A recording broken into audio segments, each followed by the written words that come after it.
Hello student, very good evening. I hope you are fine. Welcome to expert classes by Manju ma'am. Student, जैसा कि आप सभी लोग जा रहे हैं कि प्रेजेंट टाइम में हमने आप लोगों का प्रीवियस ईयर का सॉल्व मॉडल पेपर स्टार्ट किया है, जिसमें से आप लोगों का जो है सेक्शन ए का पार्ट जो है 1 से लेकर 3 तक 1, 2 और 3, ये क्या है आप लोगों का सेक्शन ए वाला पोर्शन था, वो आप लोगों का यूट्यूब पर कंप्लीट हो गया है। इस समय आप लोगों का जो है वर्तमान समय में यानी आज और कल जो बीता है उसमें हमने आप लोगों को सेक्शन बी वाला क्वेश्चन सॉल्व कराए हैं स्टूडेंट।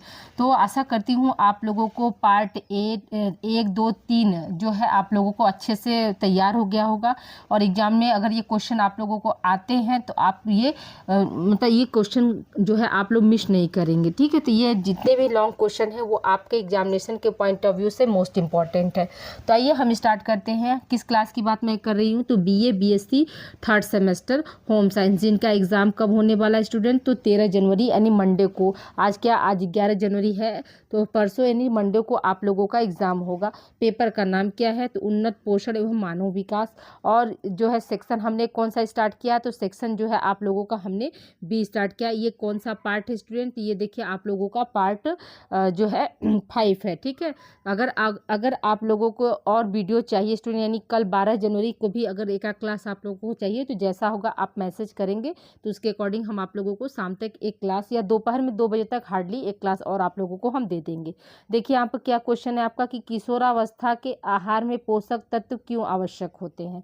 ठीक है, तो देखिए यहाँ पर उत्तर है आपका कि किशोरावस्था में शारीरिक एवं मानसिक विकास तीव्र गति से होता है। उनके संपूर्ण व्यक्तित्व का विकास इसी अवस्था में होता है। इसी कारण उनके पोषण पर ध्यान दिया जाना जो है विशेष आवश्यक होता है। तो हम सभी लोग जानते हैं, जैसे इस समय क्या, इस समय आप सभी लोग क्या किशोरावस्था में है, तो इस समय जो है शारीरिक और मानसिक विकास जो तीव्र, और आपका जो व्यक्तित्व यानी पर्सनालिटी डेवलपमेंट भी क्या होता है इसी दौरान होता है। इस समय जो है पोषण से संबंधित बहुत सारी चीज़ों को हमें ध्यान में देना। पोषण से संबंधित का मतलब क्या हुआ कि अपने खाने पीने की आदतें, अपने खान पान पर विशेष ध्यान देना चाहिए, जिससे क्या हो सके, जिससे आपका शारीरिक विकास अच्छा हो सके। क्योंकि आपका जो शारीरिक विकास है, मतलब फिजिकल जो डेवलपमेंट है, वही आपके क्या है व्यक्तित्व को निखारता है। ठीक है, फिर देखिए यहाँ पर क्या है, इसके द्वारा, ठीक है, इनके द्वारा निम्न पौष्टिक तत्वों की मांग की पूर्ति की जा सकती है। यानी कौन कौन से वो पोषक तत्व है जिनकी पूर्ति से जो है मतलब किशोरों की जो शारीरिक और मानसिक विकास को हम परिपूर्ण कर सकते हैं। तो देखिए पहला क्या है आपका कैलोरी। कैलोरी में देखिए क्या है कि किशोरावस्था में, ठीक है, एक मिनट, हाँ, किशोरावस्था में बालक बालिकाओं की शारीरिक लंबाई, वजन, क्रियाशीलता तथा आधारित चयापचय यानी BMR में वृद्धि हो जाती है। इसी कारण, ठीक है, इसी कारण उनमें क्या होती है, कैलोरी या ऊर्जा की मांग जो है क्या है बढ़ जाती है। ठीक है, तो याद रखिएगा कि जो मतलब कैलोरी की मांग कैसे, तो आप सभी लोग जानते हैं कि जो किशोरावस्था में आप लोग हैं तो उसमें क्या है आपकी शारीरिक लंबाई भी बढ़ रही है, साथ ही साथ क्या होता है आपका वजन भी बढ़ता है, और क्रियाशीलता का मतलब क्या है आपकी जो काम करने की जो क्षमता है वो भी बढ़ती है, और साथ ही साथ क्या है आपका BMR भी बढ़ता है। देखिए कल आप लोगों को हम BMI के बारे में बताए थे, आज ये क्या है BMR यानी बॉडी मेटाबॉलिज्म रेट। इसका फुल फॉर्म क्या होता है, सॉरी बेस एक मिनट, इसका फुल फॉर्म होता है कि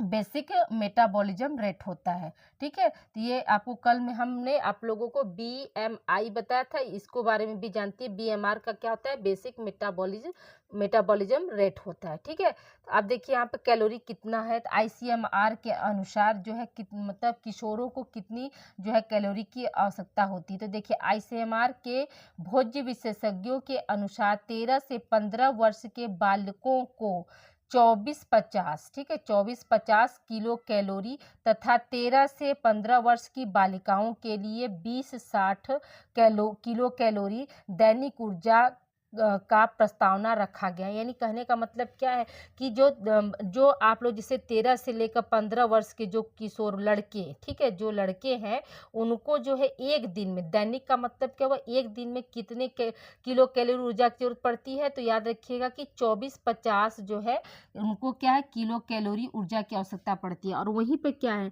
13 से 15 वर्ष की जो लड़कियां हैं उनको एक दिन में कितनी कैलोरी की, जो लड़कियां हैं उनको कितना पड़ेगा स्टूडेंट, तो लड़कियों के लिए क्या है, लड़कियों के लिए दैनिक जो है आवश्यकता कितनी है, तो 20-60 किलो कैलोरी जो है उनको एनर्जी की ज़रूरत पड़ेगी। ठीक है, आई होप यहाँ तक समझ में आ गया होगा आप लोगों को। अब आइए देखिए हम दूसरा चीज़ देखते हैं। दूसरा जो पोषक तत्व है वो कौन सा है, आपका प्रोटीन है।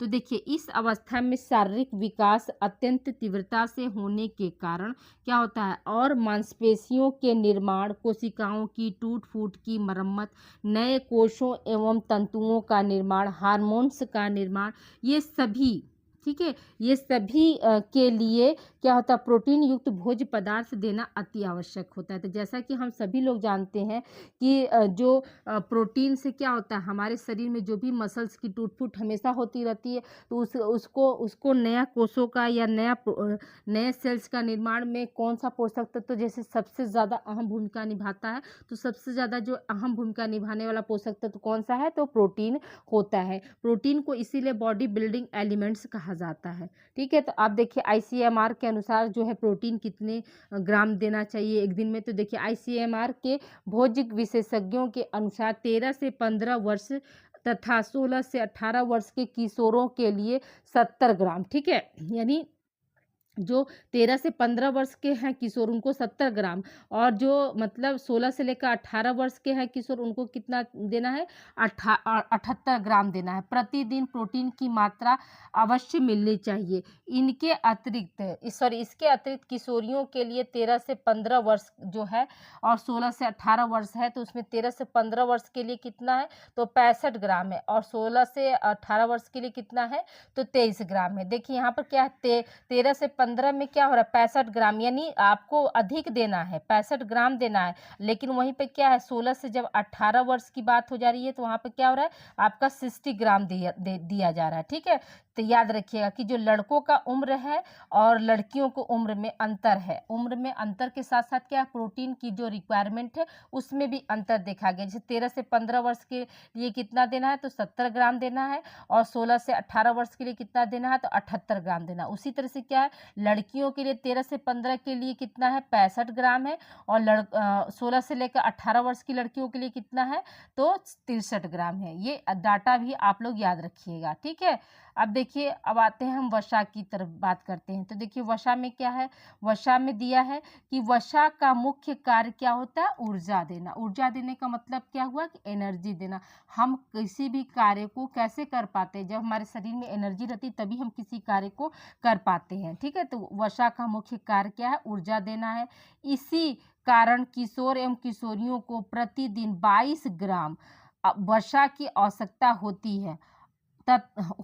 फिर अधिक वसा के सेवन से मोटापा बढ़ने का भय रहता है, जिसके कारण हृदय रोग, उच्च रक्तचाप, मधुमेह आदि होने की क्या होती है, संभावना रहती है। तो देखिए सबसे पहले हम जानते हैं कि वसा का मुख्य कार्य क्या है। तो याद रखिएगा कि वसा की मुख्य कार्य क्या है, आपके ऊर्जा देना होता है। और किशोर और किशोरी को जो है कितने ग्राम वसा की ज़रूरत पड़ती है, तो याद रखिएगा कि 22 ग्राम जो है वसा की ज़रूरत पड़ती है। और अगर इससे अधिक मात्रा में वसा लेते हैं, यानी 22 ग्राम से वह अधिक मात्रा में वसा लेंगे, तो क्या होंगे, वो मोटापा के शिकार हो जाएंगे। और जिसके कारण क्या हो, जैसे ही मोटापा आता है, तो हमने आप लोगों को पहले, जैसे आप लोगों को याद होगा, हमने को करिकुलर की क्लास में सारे मतलब RDA के थ्रू सब कुछ आप लोगों को हमने बताया था कि मोटापा होने से क्या क्या हानियां होती है। तो हृदय रोग होने की संभावना होती है, उच्च रक्तचाप यानी ब्लड प्रेशर, और मधुमेह, और आपका क्या है, थायराइड। ये सब जैसे बीमारियां जो है किसकी वजह से आती हैं, तो मोटापा के कारण ही आती हैं। अब आइए देखिए हम कैल्शियम की बात करते हैं। कैल्शियम क्या है, कैल्शियम हड्डियों एवं दांतों के समुचित विकास एवं निर्माण के लिए क्या होता है, आवश्यक होता है। तो कैल्शियम क्या है, तो कैल्शियम याद रखिएगा कि कैल्शियम से क्या होता है, हमारे हड्डियां और हमारे दांत जो होते हैं वो बहुत ज़्यादा मजबूत होते हैं। अब आइए देखिए हम विटामिन ए की बात करते हैं। तो विटामिन ए क्या है आपका, तो विटामिन ए में देखिए आँखों के उत्तम विकास के लिए विटामिन ए अधिक आवश्यक है। इसका मुख्य स्रोत क्या होता है, हरे पत्तेदार सब्जियाँ, ठीक है, दूध हो गया, अंडा हो गया, मक्खन हो गया, ये सब क्या है, सब वानस्पतिक जगत में सबसे ज़्यादा उत्कृष्ट यानी अति उत्तम स्रोत होते हैं विटामिन ए के। ठीक है, फिर क्या है, आईसीएमआर के अनुसार किशोर एवं किशोरियों के आहार में 600 माइक्रोग्राम रेटिनॉल, ठीक है, कितना जो है आपका 600 माइक्रोग्राम रेटिनॉल और 2400 माइक्रोग्राम बीटा कैरोटीन। देखिए बीटा कैरोटीन को हम ऐसे लिखते हैं स्टूडेंट, देखिए यहाँ पर बीटा ऐसे लिखकर डैश देकर आप लिख सकते हैं कैरोटीन, इसको ले लीजिएगा। बीटा का साइन क्या होता है, ऐसे होता है। ठीक है, बीटा कैरोटीन की दैनिक प्रस्तावना की गई है, यानी कहने का मतलब यहाँ पर क्या है कि आँखों के लिए विटामिन ए जो है हम सभी लोग जानते हैं कि बहुत मतलब ज़रूरी होता है। आँख गए तो क्या है, आँख गया तो कहा जाता है ना दुनिया का जो है मतलब सब कुछ चला गया, सारे चीज़ें क्या होंगी, हमको ब्लैक ही दिखेंगे, हमारे लिए दुनिया रंग बिरंगी ख़त्म हो जाएगी। बाल गया तो श्रृंगार गया, ठीक है, दांत गया तो स्वाद गया, सब कहावत जैसे पहले का कहा गया है वो सही है। दुनिया आँखें चला जाएगा तो दुनिया क्या है, बेरंग है। आपके बाल अगर ख़त्म हो गए तो आपका श्रृंगार ख़त्म हो जाता है, और दांत अगर ख़त्म हो गए तो आपका स्वाद ख़त्म हो जाए। भाई दांते से तो हर चीज़ हम काट कर खाते हैं। तो देखिए यहाँ पे क्या है, तो आप देखिए, तो मैंने बताया क्या कि किशोर और किशोरी के लिए कितना 600 माइक्रोग्राम जो है रेटिनॉल। देखिए विटामिन ए का रासायनिक नेम क्या होता है, तो विटामिन ए का रासायनिक नेम क्या याद रखेंगे स्टूडेंट, रेटिनॉल। देखिए ये सब हम आप लोग को करिकुलर में पढ़ा चुके हैं। अब देखिए आपसे एक छोटी सी रिक्वेस्ट है कि मैंने एक आरडीए चार्ट पढ़ाया है, ठीक है, आरडीए चार्ट उसमें पढ़ाया है, तो उसमें किशोर और किशोरियों को कितना रेटिनॉल देना है। जैसे यहाँ पे तो रेटिनॉल हमने बता दिया, उसमें कैल्शियम का देखिए नहीं था मेंशन। आप कैल्शियम हुआ, विटामिन बी हुआ, विटामिन सी, विटामिन बी के जितने भी टाइप्स है सब आप वहाँ से मतलब आप जाकर वहाँ से देख कर उसको सिर्फ नोट कर लीजिए कि उनका डाटा, बस आप लोगों को हो जाएगा काम भर। ठीक है, आप देखिए यहाँ पर क्या है, थायमीन। थायमीन क्या है, तो थायमीन को हम क्या बोलते हैं, सबसे पहले जानिए थायमीन किसको कहते हैं, तो विटामिन B1 को कहते हैं। विटामिन B1 का नाम क्या है, थायमीन होता है। देखिए थायमीन की कमी से बेरी नामक रोग हो जाता है, और क्या है, और ये जो थायमीन है वो कहाँ पर मिलता है स्टूडेंट, मतलब किसमें हमको थायमीन मिला जाता है, एक मिनट देखिए, बेरी नामक रोग हो जाता है, और एक मिनट ये गलत हो गया, ठीक है। इसका प्रमुख मतलब जो थायमीन होता है प्रमुख रूप से क्या है, साबुत अनाजों में पाया जाता है। थायमीन जो होता है वह प्रमुख रूप से कहाँ है, साबुत अनाजों यानी खड़े अनाजों में पाया जाता है। आईसीएमआर के अनुसार क्या, 13 से लेकर 18 वर्ष के बालक और बालिकाओं के लिए, ठीक है, बालक और बालिकाओं के लिए जो 13 से 18 वर्ष के बालक जो हैं उनको कितना चाहिए, तो उनको 1.2 से लेकर क्या है 1.3 मिलीग्राम, नहीं जो लड़के हैं उनको 1.2 से लेकर 1.3, और जो लड़कियां हैं उनको 1.0 मिलीग्राम प्रतिदिन जो है थायमीन की जो है आवश्यकता होती है, या इसको जो है प्रस्तावित किया गया है। ठीक है, अब आइए देखिए अब अगले प्रश्न की ओर। जैसा कि कल की क्लास में हमने बताया था कि आप लोगों को कल की क्लास में हम आईसीएमआर क्या है तो उसके बारे में, तो सबसे पहले देखिए आईसीएमआर क्या है, ये एक तरह की जो है संस्था है। ठीक है, आईसीएमआर क्या है, ये एक तरह की एजेंसी है। इसका फुल फॉर्म क्या होता है, तो Indian council of medical research, Indian council of medical research इसका क्या है, फुल फॉर्म है। इसे हिंदी में हम क्या बोलते हैं, भारतीय चिकित्सा अनुसंधान परिषद बोलते हैं। हिंदी में हम इसको क्या बोलते हैं, भारतीय चिकित्सा अनुसंधान परिषद कहते हैं। आईसीएमआर की स्थापना 1949 ईस्वी में हुई थी। कब हुई थी, याद रखिएगा, ईयर भी आप लोग याद रखिएगा कि आईसीएमआर की स्थापना कब हुई थी, तो 1949 में हुई थी। इसका हिंदी नाम क्या है, भारतीय चिकित्सा अनुसंधान परिषद है। अगर इंग्लिश आप लोगों को याद हो जाए तो और अच्छी बात है, आईसीएमआर का फुल फॉर्म करके लिख लीजिएगा, Indian council of medical research. Hindi में इसको हम क्या बोलते हैं, भारतीय चिकित्सा अनुसंधान परिषद बोलते हैं। इसका स्थापना कब हुआ था, तो 1949 में हुआ था, और जो है इसका हेडक्वार्टर कहाँ है, तो नई दिल्ली में में है। ठीक है, ये सब पॉइंट आप लोग याद करके उसमें आप मेंशन कर सकते हैं। ठीक है, फिर क्या है, जिससे इनकी गतिविधियों का दायरा काफ़ी बढ़ गया था।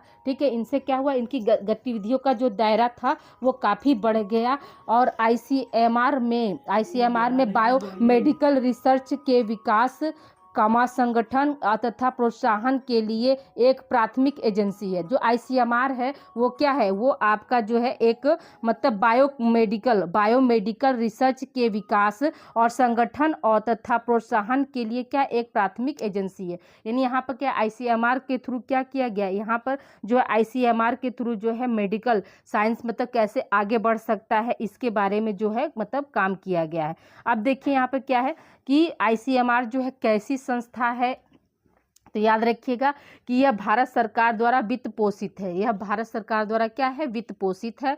स्वास्थ्य और परिवार कल्याण मंत्रालय के माध्यम से भारत दुनिया के सबसे शुरुआती वैज्ञानिक अनुसंधान संगठनों में से एक है। जब मतलब नए जब मतलब एजेंसियां बन रही थी तो उस समय क्या है, भारत जो है सबसे मतलब नंबर 1 मतलब उस समय उन संगठनों में से अपनी पहचान रखने वाला एक था, उनमें से एक था। ठीक है, तथा इसका मुख्यालय कहाँ है, नई दिल्ली, भारत में। भी हमने आपको बताया कि आईसीएमआर का मुख्यालय कहाँ है, तो नई दिल्ली में है। ठीक है, फिर देखिए अगला आगे क्या है, आईसीएमआर के 26 संस्थान मुख्य रूप से विशेष स्वास्थ्य संस्थाओं विषय पर ध्यान केंद्रित करते हैं। यानी जो 26 संस्थान हैं तो उनका जो है स्वास्थ्य है मतलब हेल्थ से ही रिलेटेड सारे विषय पर वो काम करते हैं। जैसे क्या है, आपका कुष्ठ रोग हो गया, ठीक है, तपेदिक हो गया, हैजा हो गया, दस्त हो गया, इन सब पे भी वो कार्य कर रहे हैं। इसके अलावा क्या, संक्रामक रोग जैसे आपका मलेरिया हो गया, एचआईवी हो गया, वेक्टर नियंत्रित हो गया, आहार, खाद्य, औषधि आदि भी क्या है इस पे शामिल है। इसके तहत भी क्या है, आईसीएमआर के जो मतलब जो अलग अलग जो संस्थाएं हैं वो मतलब विधि विधान से इस कार्य को क्या कर रहे हैं। अब देखिए अगला पॉइंट हमारा क्या है, आईसीएमआर के मिशन क्या क्या है, मतलब वो मतलब किस पर कार्य करना चाह रहा है। तो देखिए यहाँ पर क्या है, लोगों के स्वास्थ्य को बढ़ावा देने के लिए कार्य को व्यवहार में लाना। ठीक है, मतलब वो लोगों को मतलब क्या कर रहा है, जागरूक करना चाह रहा है हेल्थ के प्रति, वो जागरूक हो और जिससे क्या वो अपने मतलब अपने परिवर्तन, जाहिर सी बात है कि एक स्वस्थ व्यक्ति का जो बिहेवियर होगा वो बहुत अच्छा होगा और वहीं पे क्या एक अस्वस्थ व्यक्ति का जो बिहेवियर या व्यवहार होगा उसमें क्या होगा, चिड़चिड़ापन, गुस्सापन, ये सब देखने को मिलेगा। ठीक है, फिर क्या दूसरा क्या, सूचना का विकास, प्रबंधन एवं वितरण, मतलब कैसे हम इसको आगे तक ले जा सकते हैं, जो भी सरकार जो भी पॉलिसी लाए हेल्थ के प्रति उसको कैसे सूचित करें, उसका वितरण कैसे करें, इसके बारे में। फिर क्या है आपका नेक्स्ट पॉइंट देखिए, समुदाय के कमजोर होगा, कमजोरी नहीं होगा, ठीक है, थोड़ा सा टाइपिंग मिस्टेक को सही करें। समुदाय के कमजोर एवं वंचित वर्गों में स्वास्थ्य समस्याओं पर काम पर ध्यान केंद्रित करना। देखिए हम लोग सभी लोग जानते हैं कि समुदाय में भी क्या होते हैं, कई तरह के लोग रहते हैं, कोई उच्च वर्गीय है, कोई मध्य वर्गीय, कोई निम्न वर्गीय। तो जो निम्न वर्गीय लोग होते हैं, जो कमजोर हैं, मतलब जो दलित वर्ग में आते हैं और सारी सुख सुविधाओं से क्या वंचित है, तो उनके जो भी हेल्थ संबंधित समस्या है उस पर क्या करना, उस पर जो है इस जो है ये संस्था जो है आईसीएमआर उस पर क्या कर रही, ध्यान केंद्रित कर रही है ताकि उनको भी एक अच्छा हेल्थफुल वाला जिंदगी मिल सके। अगला पॉइंट हमारा क्या है, अगला पॉइंट देखिए यह है कि निदान, देखभाल, टीकाकरण तथा अन्य रोग निवारण विधियों में रचनात्मकता को बढ़ावा देना। यानी किसी भी बीमारी का कैसे हम निदान कर सकते हैं, किसी मरीज का कैसे देखभाल कर सकते हैं, कोई भी महामारी आई तो उसको हम टीकाकरण से कैसे रोक सकते हैं, इनमें कैसे हम एक्टिविटी नए मतलब सृजन कार्य कैसे करके उसको हम मतलब उससे जो है निजात पा सकते, इस पर क्या है, इस पर जो है सरकार जो है जोर दे रही। अब देखिए ये क्वेश्चन जो है आप लोगों का जो है ग्रिफ स्ट्रेंथ टेस्ट जो था ये अति लघु में था। बहुत से बच्चों को इस क्वेश्चन में डाउट था तो मैंने इसको भी यहाँ पे मेंशन कर दिया और उम्मीद करती हूँ कि आप लोग जो है अब तक जो है वीडियो को लाइक कर चुके होंगे, वीडियो को आप लोगों ने शेयर भी कर दिया होगा स्टूडेंट। अगर नहीं किए हैं तो अभी से भी कर दीजिए स्टूडेंट, क्योंकि इससे भी मुझे मोटिवेशन मिलता है और आप लोगों के लिए कार्य करने का भी मन मेरा और बढ़ जाता है। ठीक है, तो देखिए यहाँ पे क्या है, ग्रिप स्ट्रेंथ टेस्ट क्या है? तो देखिए ग्रिप स्ट्रेंथ टेस्ट को हम क्या बोलते हैं हिंदी में? पकड़ शक्ति परीक्षण कहते हैं। क्या कहते हैं स्टूडेंट? पकड़ शक्ति परीक्षण कहते हैं। ठीक है, इस किसी एक मिनट, हाँ देखिए, किसी व्यक्ति या जीव की हाथों की पकड़ की ताकत को मापने का एक तरीका होता है। जो ग्रिप स्ट्रेंथ टेस्ट क्या है? तो ये किसी भी व्यक्ति या जीव के जो हाथ के पकड़ की जो मापने की जो होता है वो तरीका। जैसे मसल्स नहीं आप देखते होंगे, इस समय क्या है, बहुत से बच्चे अपना हाथ में लेके स्ट्रेचर के टाइप में वो पुश करते रहते हैं अपने मसल्स को, मतलब मांसपेशियों को स्ट्रांग करने के लिए, तो वही चीज़ है।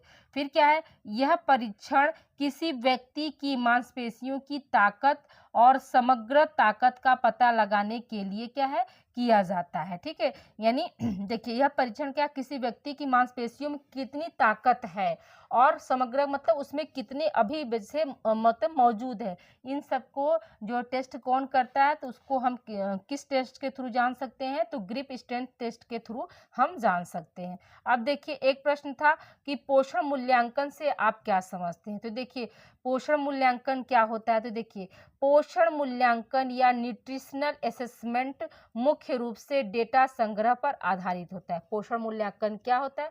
पोषण मूल्यांकन को हम क्या बोलते हैं? न्यूट्रिशनल असेसमेंट भी बोलते हैं। तो याद रखिएगा कि मुख्य रूप से क्या है, यह डेटा संग्रह पर आधारित होता है, जिसमें व्यक्ति का चिकित्सा का इतिहास, मतलब उसका व्यक्ति का क्या रूटीन है, उसके बॉडी कैसे है, उसके बॉडी के ऑर्गन्स जो है कैसे काम करे, क्या वह व्यक्ति मतलब किसी बीमारी से ग्रसित है या वह व्यक्ति हेल्दी, ये सबका इतिहास मतलब मेडिकल चेकअप से सारी चीज़ों से संबंधित होता है। फिर क्या, भोजन की आदतें, वह व्यक्ति जो है कैसे खाना खाता है, ठीक है, और जीवन शैली को क्या किया गया, शामिल किया गया है।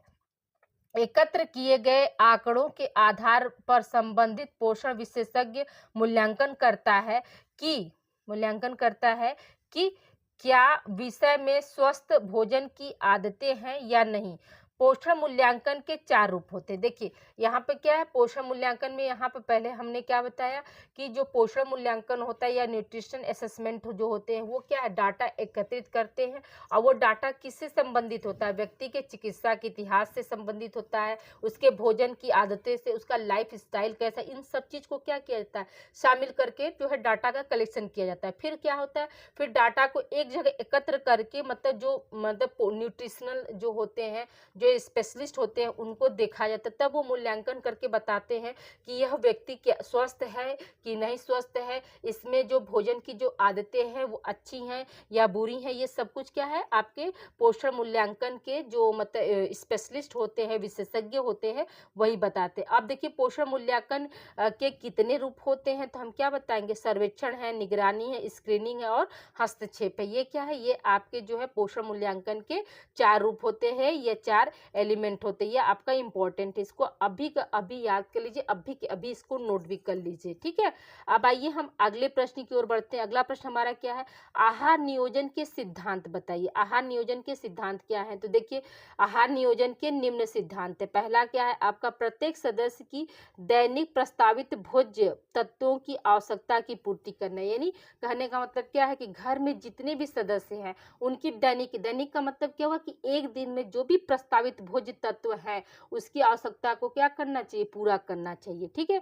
फिर क्या है आपका, अब ये यहाँ पर आप इसको इस तरह से करके फिर आप उसमें जोड़ के और आगे बढ़ा सकते हैं इस लाइन को कि प्रत्येक सदस्य में क्या, जैसे बच्चों के लिए अलग होगा, ठीक है, जो युवा किशोर है जैसे आप लोगों का जो है अलग भोज्य, और जो बुजुर्ग होंगे उनका अलग अलग बनेगा, ठीक है। फिर क्या है, परिवार की आर्थिक स्थिति के अनुरूप रहे, यानी जो हम मील प्लानिंग कर रहे हैं वो क्या है, हमारे परिवार की जो आर्थिक स्थिति यानी बजट के अनुरूप होना चाहिए, बजट से बाहर नहीं होना चाहिए, ठीक है। तीसरा क्या है, अधिकतम तृप्ति मूल्य प्रदान करें, यानी कि जो हम मील प्लानिंग कर रहे हैं, आहार नियोजन कर रहे हैं, उससे क्या हो, उससे अधिक से अधिक लोगों को या अधिक से अधिक तृप्ति हो, यानी हम भोजन करके क्या हो, संतुष्ट हो सके, ठीक है।